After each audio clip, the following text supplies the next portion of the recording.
বিধানসভার ৭৫ বছর পূর্তি উৎসব কার্যত বয়কট করার সিদ্ধান্ত নিল বামফ্রন্ট। বিধানসভায় বিরোধীদের কণ্ঠরোধ করা হচ্ছে, ন্যূনতম মর্যাদা দেওয়া হচ্ছে না। মূলত এই অভিযোগকে সামনে রেখেই সিদ্ধান্ত রাজ্য বামফ্রন্টের।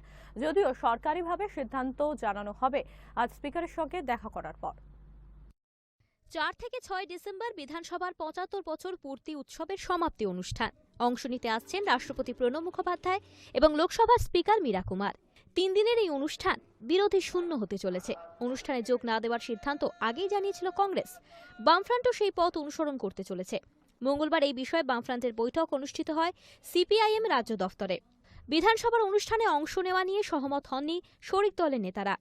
বিধানসভায় বিরোধীদের ন্যূনতম মর্যাদা দেওয়া হচ্ছে না এবং গণতন্ত্র ভুলুণ্ঠিত হচ্ছে, এই বিষয়ে সব শরিক দল একমত হলেও বয়কট নিয়ে মতভেদ দেখা যায়।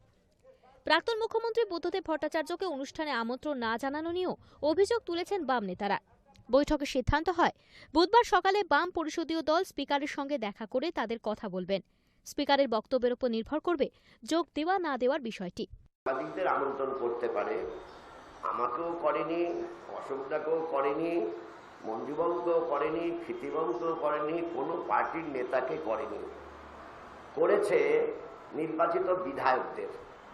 বলে this is the prerogatives of the elected member, opposition member of the assembly, legislative assembly. তাই তারা যাই ভেবে থাকুন, তাদেরকে আমরা বলেছি the decision is to be taken by them. তারা সিদ্ধান্ত গ্রহণ করবে।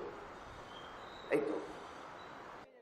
রাজ্যের প্রাক্তন মুখ্যমন্ত্রী বুদ্ধদেব ভট্টাচার্য সহ বাম নেতৃবৃন্দের বিধানসভা অনুষ্ঠানে আমন্ত্রণ জানানো হয়েছে কিনা এখনো স্পষ্ট করেননি স্পিকার। অভিযোগ বাম নেতাদের।